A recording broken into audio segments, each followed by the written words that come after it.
सरकार जहां 100 दिन की उपलब्धि बता रही है, सरकार को वहीं 5 साल 100 दिन की उपलब्धि बतानी चाहिए थी। और सबसे बड़ी उपलब्धि की पोल तो तब खुल गई जब उनके डिप्टी सीएम लखनऊ छोड़ करके गए और जब वापस आए तो उन्हें पता लगा कि उनसे बिना पूछे ही ट्रांसफर हो गए।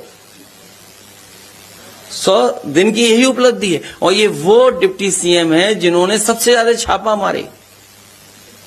अगर हम पीछे मुड़ करके देखें, जहां जहां गए, जहां जहां कमियां देखी गई, अगर किसी पे भी कार्रवाई डिप्टी सीएम कर गए हो तो बता दीजिए।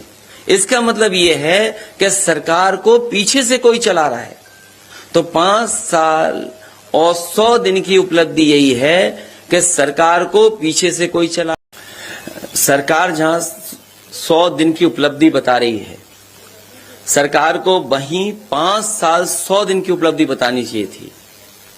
और सबसे बड़ी उपलब्धि की पोल तो तब खुल गई जब उनके डिप्टी सीएम लखनऊ छोड़ करके गए और जब वापस आए तो उन्हें पता लगा कि उनसे बिना पूछे ही ट्रांसफर हो गए। 100 दिन की यही उपलब्धि है। और ये वो डिप्टी सीएम है जिन्होंने सबसे ज्यादा छापा मारे। अगर हम पीछे मुड़ करके देखें, जहां जहां गए,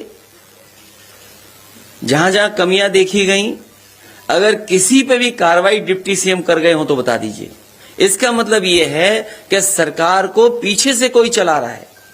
तो 5 साल और 100 दिन की उपलब्धि यही है कि सरकार को पीछे से कोई चला रहा है। भ्रष्टाचार चरम सीमा पर है, अन्याय चरम सीमा पर है। जहां 100 दिन की उपलब्धि बता रहे हैं, वहीं उन्हें पुरानी सरकार में जो उपलब्धियां थी, जो घोषणा पत्र बनाया था, वो कितना पूरा हुआ।